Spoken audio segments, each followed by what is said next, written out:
नमस्कार, मी भाऊ तोरसेकर. तुम्ही बघत आहात प्रतिपक्ष. मित्रांनो, आजच्या विषयाला सुरुवात करण्यापूर्वी एक सूचना आहे. 2024 या लोकसभा निवडणुकीच्या निमित्ताने मी अश्वमेध 2024 या शीर्षकाचं पुस्तक लिहिलेलं आहे. 2014 आणि 2019 या दोनही लोकसभा निवडणुकीच्या निमित्ताने मी जी भाकीतं केली होती तसंच भाकीत यावेळेला केलेलं आहे. मोदी बहुमत का मिळवतील, मोदी 300पेक्षा अधिक जागा मिळवतील, ही गेल्या 14 आणि 19 या दोन्ही निवडणुकीत माझी भाकीतं खरी ठरली. आणि जे विश्लेषण आपण निकालानंतर ऐकतो ते या दोन्ही वेळेला मी आधीपासून लिहिलेलं होतं. तसंच 2024चे निकाल कसे असतील आणि त्याचं विवेचन कसं असेल हे पण मी आधीच लिहून ठेवलं आहे. त्याचंच पुस्तक आहे. याविषयी मी सुरुवातीला 1 महिन्यापूर्वी व्हिडिओ केला होता. हे पुस्तक ज्यांना घ्यायचं असेल त्यांनी ते कसं मागवावं याविषयीचा तपशील मी या व्हिडिओच्या खाली डिस्क्रिप्शनमध्ये दिलेला आहे. ज्यांना पुस्तक मागवायचं असेल त्यांनी त्या पत्त्यावर संपर्क साधावा. ती माहिती घेऊन काय असतील ते पैसे भरून तुम्हाला पुस्तक घरपोच मागवता येईल. असो, आता आपण विषयाला सुरुवात करावी. सध्या निवडणूक रंगात आलेली असताना ज्या प्रकारचे आरोप प्रत्यारोप सगळेच पक्ष एकमेकांवर करत आहेत आणि मग एकूणच प्रचाराची पातळी कशी खालावत चाललेली आहे याविषयी आपण माध्यमातून ऐकत असतो. अमुकाचा तोल गेला, त्याची जीभ घसरली, हे सगळं म्हणताना आणि ते आपल्यापर्यंत पोहोचवताना एकूणच वर्तमानपत्र आणि इलेक्ट्रॉनिक मीडिया यांची स्वतःची पातळी किती घसरवलेली आहे याकडे कोणाचंच लक्ष नाही आहे. घणाघात सगळंच धुतलं धुतलं या प्रकारची जी एकूणच वार पलटवार हे जे काय आहे याची सुरुवात मुळात माध्यमांनी केली आणि हळूहळू करत तीच भाषा जर पक्षाचे नेते प्रवक्ते यांनी भाषणातून आणि वक्तव्य करताना केली असेल तर मग नेत्यांना, पक्षांना, त्यांच्या प्रवक्त्यांना तरी किती दोष द्यायचा असा प्रश्न पडतो. ज्या प्रकारची भाषा प्रामुख्याने उद्धव ठाकरे किंवा संजय राऊत यांच्या तोंडून सातत्याने गेली काही महिने येते, ती बघितल्यानंतर आणि ते दाखवल्यानंतर किंवा ते असं म्हणाले म्हणून इतर पक्षांना विचारल्यानंतर ज्या प्रतिक्रिया येतात त्याला इतरांची प्रतिक्रिया किंवा भाषा किंवा जीव घसरली असं म्हणता येत नाही. एकूणच माध्यमांची प्रतिष्ठा, सभ्यता, संस्कृती किती घसरगुंडीला लागली आहे त्याची साक्ष मिळते. आणि मला आठवतं 1-1.5 वर्षापूर्वी कधीतरी महाराष्ट्र नवनिर्माण सेनेचे अध्यक्ष राज ठाकरे म्हणाले होते, तुम्ही दाखवायचं बंद करा, ते बोलायचं बंद करतील. पण एकाही माध्यमाने राज ठाकरे यांचा तो सल्ला मनावर घेतला नाही. त्यामुळे आज सगळेच गुळगुळीत सुळसुळीत भाषेचे घसरगुंड्या तयार झाल्यात. त्याला माध्यमं अधिक जबाबदार आहेत असं मी म्हणेन. ही गोष्ट लोकांसमोर पोहोचवायला आपण अजूनही डोक्यावरचे संडास चालवतो का याचा माध्यमाने विचार करावा असं मला वाटतं. आणि मग त्यावर प्रतिक्रिया आली की कठोर प्रतिक्रिया वगैरे म्हणायचं.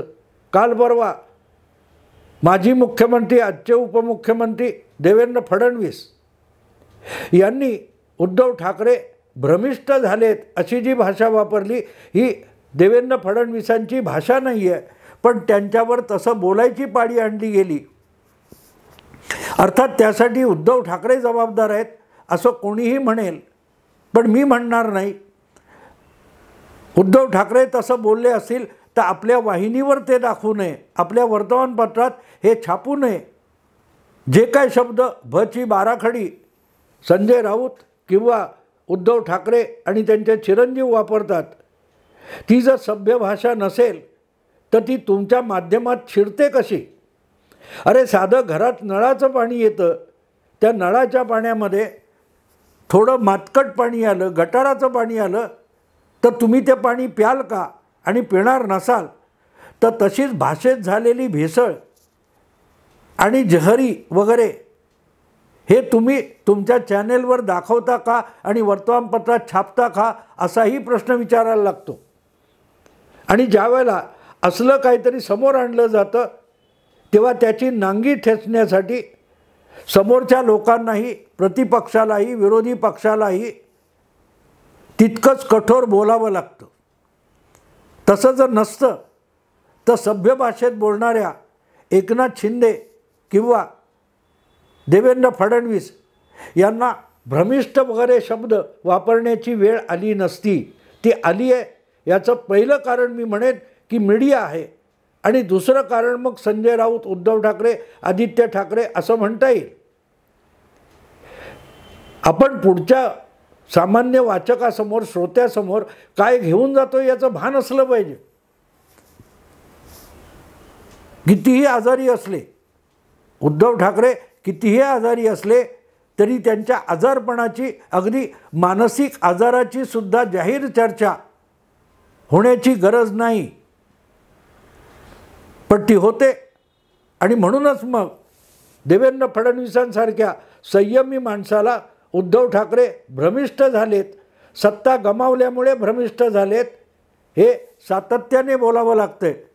आणि अजब गोष्ट कशी आहे बघा मित्रांनो, अजब गोष्ट कशी आहे की आता जवळजवळ 2 वर्ष पूर्ण व्हायला आली उद्धव ठाकरे यांचं मुख्यमंत्रीपद गेलं आहे, तरी त्या मुख्यमंत्रीपदाच्या आवेशातून उद्धव ठाकरे बाहेर पडायला तयार नाहीत आणि त्यांचे चिरंजीवसुद्धा त्या सत्तेच्या मस्तीतून बाहेर पडायला तयार नाही आहेत. आपली सत्ता येणारच.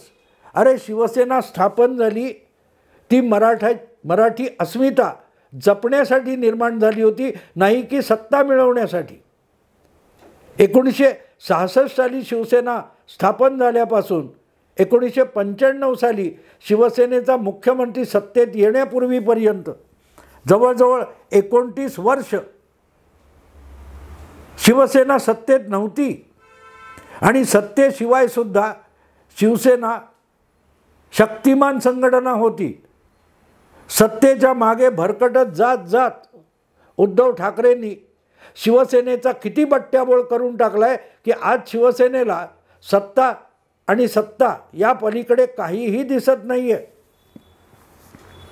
योगायोगाने मटका जो चालायचा तेव्हाची भाषा मला आठवते, त्या मटक्याच्या आकड्यांमध्ये सत्ता असा शब्द उच्चारला जायचा नाही, लंगडा असा शब्द उच्चारला जायचा. 7 ह्या आकड्यासाठी मटक्यामध्ये लंगडा म्हणायचे. लंगडा म्हटलं की मटका खेळणाऱ्या लोकांना कळायचं हा 7 नंबरचा आकडा सांगतोय. शिवसेनेची अवस्था त्या 7 सत्ता लंगड्यासारखी होऊन गेलेली आहे. आजची शिवसेना इतकी लुळी पांगडी दुबळी होऊन गेली आहे की सत्तेपलीकडे ते काय बघायला तयार नाही आहेत. आपली सत्ता परत येणार, आपलं सरकार परत येणार.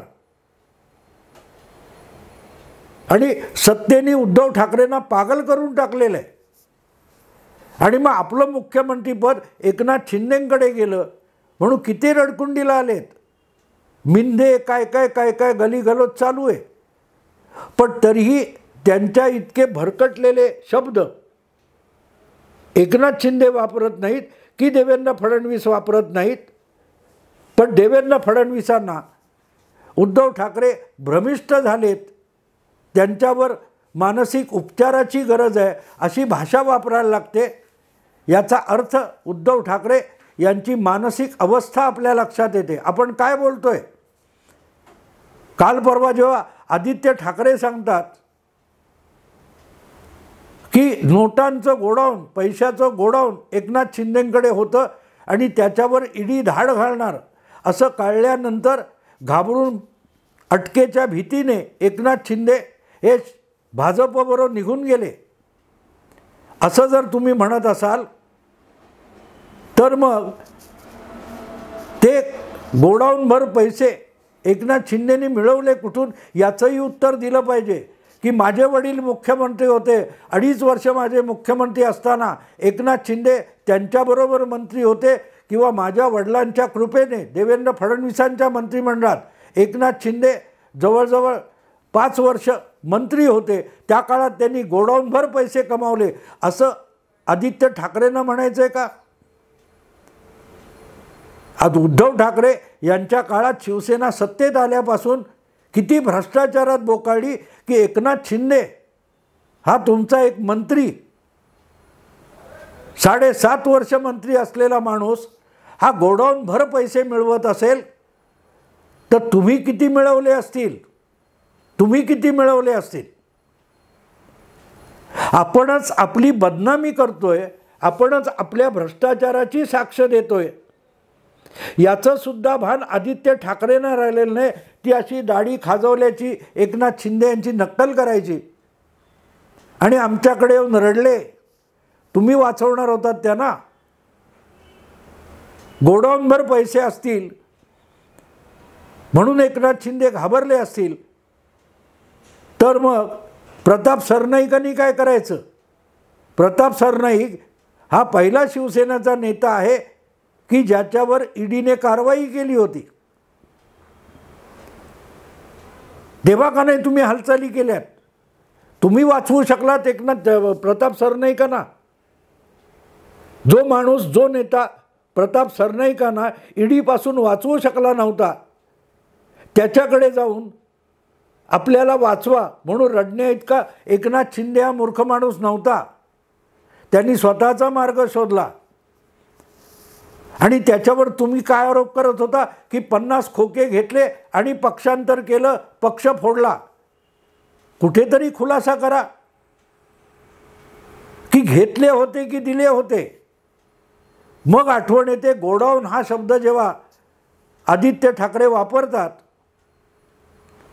तेव्हा त्यांचेच काका राज ठाकरे गुढीपाडव्याच्या सभेत काय बोलले होते ते आठवतं. अरे खोके खोके काय बोलताय? खोके खोके म्हणून ओरडणाऱ्यांकडे कंटेनर भरलेले आहेत. हे राज ठाकरेंनी म्हटले. उद्धव ठाकरेंचे चुलत बंधू आणि आदित्य ठाकरेंचे काका राज ठाकरे म्हणाले होते की खोके असा आरोप करणारे जे आहेत त्यांनी कंटेनर भरून ठेवलेत आणि कंटेनरचा आकार गोडाऊन एवढाच असतो. कंटेनरमधून उतरवलेला माल गोडाऊनमध्ये ठेवावा लागतो. याचा अर्थ राज ठाकरे सरळ सरळ आदित्य आणि उद्धवराव हे पिता पुत्र कंटेनरने पैसे खातात असाच आरोप केलेला होता. आणि त्याला आदित्य ठाकरे एक प्रकारे दुजोरा देतात की आम्ही कंटेनरने खातो असं नाही, आम्ही ज्यांना मंत्री केलं होतं ते कंटेनरने पैसे खात होते आणि कंटेनर आणून आमच्या गोडाऊनमध्ये उतरत होते. नसेल तर गोडाऊन हा शब्द आदित्य ठाकरेंनी आणला कुठून आणि तुम्हाला कळलं कुठून? आणि मग कंटेनरनी भरलेले पैसे जर गायब होत असतील तर मग उद्धव ठाकरेंनी मुख्यमंत्री पद गेल्यानंतर भ्रमिष्ट होणं स्वाभाविक आहे. देवेंद्र फडणवीस जेव्हा आरोप करतात उद्धव ठाकरे भ्रमिष्ठ झालेत, ते यातून त्याचं एक तार्किक उत्तर शोधायचा प्रयत्न केलं की देवेंद्र फडणवीस उद्धव ठाकरेंना भ्रमिष्ठ का म्हणतात. की रोजच्या रोज कंटेनरने येणारे पैसे आणि नोटा हातातून निसटल्या तर माणूस भ्रमिष्ठ होणारच. पूर्वीच्या काळात म्हणायचे की कोणतरी कुठची तरी रेस खेळताना आपली सगळी संपत्ती गमावून बसला आणि भ्रमिष्ठ झाला. तसं सत्तेच्या घोड्यावर स्वार झालेले उद्धव ठाकरे तो सत्तेचा घोडा गमावून बसले आणि आता कंटेनर भर पैसे आणणार कुठून? गोडाऊनमध्ये ठेवायला पैसे आणणार कुठून? म्हणून उद्धव ठाकरे भ्रमिष्ठ झालेले असू शकतात. देवेंद्र फडणवीस हा खोटं बोलणारा माणूस नाहीये. त्यामुळे देवेंद्र फडणवीस जर भ्रमिष्ठ म्हणत असतील तर उद्धव ठाकरे यांच्यावर नक्कीच मानसोपचार तर चालू असण्याची शक्यता आहे, चालू असण्याची शक्यता आहे. आणि त्याला दुजोरा त्यांचेच विश्वासू जे संजय राऊत आहेत यांनीच दिलेला आहे. कारण संजय राऊत यांची मैत्री असल्याचं रोजच्या रोज जपमाळ ओढल्यासारखं सांगणारे अनिल थत्ते, जे रोज आपल्या प्रत्येक व्हिडिओतून संजय राऊत आपल्याला खबर देतो, संजय राऊत हा आपला काय तो बातमीदार आहे, विश्वासू मित्र आहे आणि त्याच्याकडून आपल्याला बऱ्याच टिप्स मिळतात, असं अनिल थत्ते सातत्याने सांगतो. आणि त्याच अनिल थत्तेने आता काल परवा व्हिडिओ केला आहे आणि त्याच्यात देवेंद्र फडणवीस खरं बोलतात याची ग्वाही दिलेली आहे. देवेंद्र फडणवीस असा आरोप बिनबुडाचा करणार नाहीत, निराधार आरोप करणार नाहीत. उद्धव ठाकरे यांच्यावर खरोखरच मानसोपचार चालू आहेत. उद्धव ठाकरे यांची मनस्थिती इतकी द्विधा झालेली आहे, ट्विन पर्सनॅलिटी झालेली आहे की एका क्षणी ते मुख्यमंत्री असतात, दुसऱ्या क्षणी त्यांना कळतं की आपल्या हातून सत्ता गेली आहे, आपल्या हाती काही राहिलं नाही. त्यामुळे रोजच्या रोज जे कंटेनर येत होते तो कंटेनरचा प्रवाह बंद झाला. यापेक्षा काही वेगळं असतं का? कारण एकदाही संजय राऊत रोज कुठल्या कोपऱ्यातल्या कचऱ्यात पडलेल्या उकिरड्यात पडलेल्या गोष्टी घेऊन त्यावर भाष्य करत असतात, पण एकदाही संजय राऊत यांनी जाहीरपणे अनिल थत्ते हा आपला मित्र नाही किंवा त्याला आपण कुठलीही माहिती देत नाही असं जाहीरपणे सांगितलेलं नाही. तोपर्यंत अनिल थत्ते यांच्या शब्दावर विश्वास ठेवावा लागतो. आणि उद्धव ठाकरे किंवा आदित्य ठाकरे हे खोके नव्हे, कंटेनरने पैसे खात होते, हे दावे जे आहेत हे मान्य करावे लागतात. आणि म्हणूनच अनिल थत्ते जर म्हणत असेल की उद्धव ठाकरे यांच्यावर मानसोपचार चालू आहेत, नियमितपणे कोणीतरी नावाजलेला मानसोपचार तज्ज्ञ याच्याबरोबर उद्धव ठाकरे यांची सेशन्स होतात, या अनिल थत्तेच्या दाव्यावर विश्वास ठेवावा लागतो. कारण त्याची माहिती ही थेट फ्रॉम हॉर्सेस माउथ, घोड्याच्या तोंडातून आलेली माहिती असते, संजय राऊतकडून आलेली माहिती असते. आणि जर अनिल थत्ते संजय राऊतच्या तोंडातून बोलत असतील तर मग देवेंद्र फडणवीस जो आरोप करतात तो खोटा मानता येत नाही. उद्धव ठाकरे भ्रमिष्ठ झालेत असं देवेंद्र फडणवीस राज्याचा गृहमंत्री म्हणतो. त्यालाही कुठला मानसोपचार तज्ज्ञ हा उद्धव ठाकरे यांच्यावर उपचार करतोय याची गुप्त माहिती असू शकते. आणि ती माहिती खरी की खोटी याचा निर्वाळा संजय राऊतांचा घनिष्ठ मित्र देतो. संजय राऊत किंवा अनिल थत्ते खरं बोलत असतील तर मग देवेंद्र फडणवीस यांनी जे वक्तव्य केलं आहे ते खोटं म्हणता येत नाही. देवेंद्र फडणवीस खोटं बोलत नसावेत त्याची साक्ष द्यायला खुद्द आदित्य ठाकरे आणि उद्धव ठाकरे पुढे आलेले आहेत. ज्या पद्धतीचं ते बोलतात ते तर्काच्या पलीकडचं असतं. तर्कबुद्धी कितीही ताणली तरी उद्धव ठाकरे यांच्या कुठच्याही दोन वक्तव्यांचा ताळमेळ बसवता येत नाही. एकदा ते म्हणतात 50 खोके देऊन हे सगळे आमदार विकत घेतले आणि दुसरीकडे म्हणतात की एकनाथ शिंदे यांनी पैशांच्या नोटांचं साठवलेलं गुदाम ईडीने शोधून काढलं होतं आणि त्यानंतर अटकेच्या भीतीने एकनाथ शिंदे भाजपसोबत निघून गेले, जाताना 40 आमदार घेऊन गेले. हा सगळा खुलासा करताना आदित्य ठाकरेंनी कर्जतमधल्या त्यांच्या वडिलार्जित फार्म हाऊसवर रिपब्लिक चॅनेलचा एक रिपोर्टर गेला तर त्याला 3 दिवस जामिनाशिवाय तिथल्या पोलीस कस्टडीत का ठेवला होता त्याचाही खुलासा करावा. असं काय मोठं कर्जतच्या फार्म हाऊसमध्ये दडवून लपवून ठेवलेलं आहे की त्याचा एखादा रिपोर्टर शोध घ्यायला गेला तर त्याला 3 दिवस उद्धव ठाकरे सरकारने कस्टडीत ठेवलं होतं. जामीन देण्यासाठी कोर्टासमोर हजरसुद्धा केलं नाही. त्याचाही खुलासा आदित्य ठाकरेंनी करावा. कारण मातोश्रीच्या तळघरात हा शब्द आता सार्वत्रिक झालेला आहे. पण कंटेनरचे पैसे मातोश्रीच्या तळघरात मावणे इतके नसतात. ते कुठेतरी फार्म हाऊसवरच ठेवावे लागतील.